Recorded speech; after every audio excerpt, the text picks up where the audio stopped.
we going now? Kennedy? Yeah, we've covered Manson, we've covered Satanism. So I mean, we did say the dark side of the '60s. So Yeah, Kennedy is really where the dark side of the '60s. begins. Yeah, I've been working on a novel on and off between every time I think I'm finished with this novel. It's a trilogy. I get commissioned to write another book or another musical project or film comes up and has interrupted it. And so one of the few silver linings in the cloud of the pandemic stopping Yeah. everything was I finally am happy with the final draft of this huge mega novel that uses the Kennedy assassination as a framework for an exploration of what reality is. How do we What's the name of the know? book? The whole trilogy is called the Dallas Book of the Dead, and the first volume is called The Destroyer at Noonday. And that will be Hmm. coming out, I hope, November of this year. Who's Um, publishing it?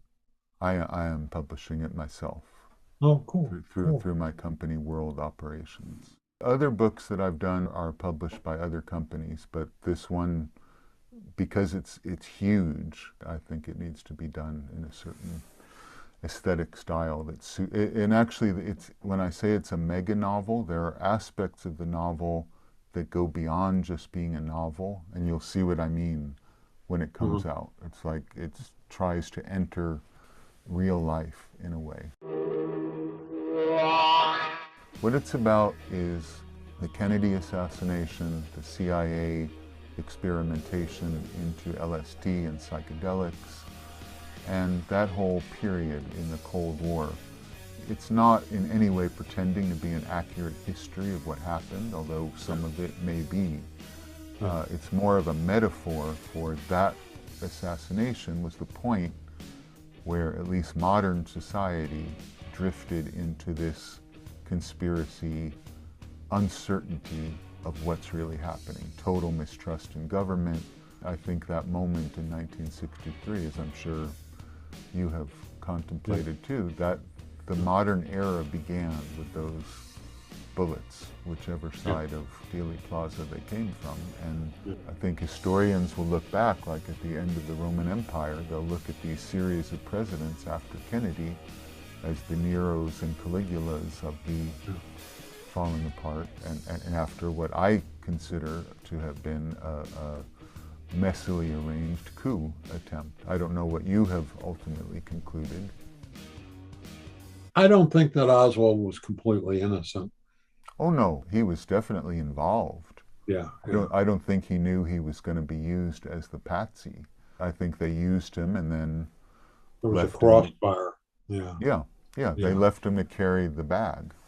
yeah, I don't know that he fired, but he was there, and yeah. he certainly was intended to be framed as but the mafia does that all the time. And when you look at Sirhan fired a gun, but it wasn't the gun that actually killed Robert Yeah, Kennedy. yeah. So I think Oswald, though, I even to conjecture or speculate would be sheer guesswork. Who knows what he actually did? But he was involved with some sort of intelligence operation. Clearly, the Office of Naval Intelligence from the National Security Agency, they sent a guy over to Russia exactly like Oswald. Like, I'm an ardent Marxist, and he Yeah. was not. They said he was a defector, but he was really going to spread misinformation. And as you know, Oswald very probably cooperated with the Soviet government in giving information about secret radar that he had learned in Atsuki, Japan, where he was stationed Yeah. at a Marine radar base. He knew about the Francis Gary Powers secret spy plane that was shot down. I believe he was a double agent. I don't think he was really working for the Soviets. I think the Soviets were too smart. They figured out this guy is not legitimate.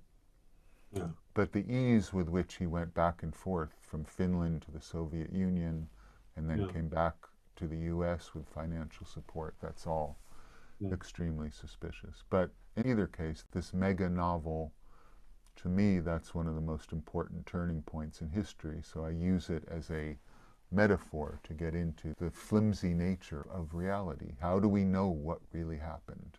And of course, that's probably the theme of my work with the Manson case too. The narrative we've been told is so completely different than the reality.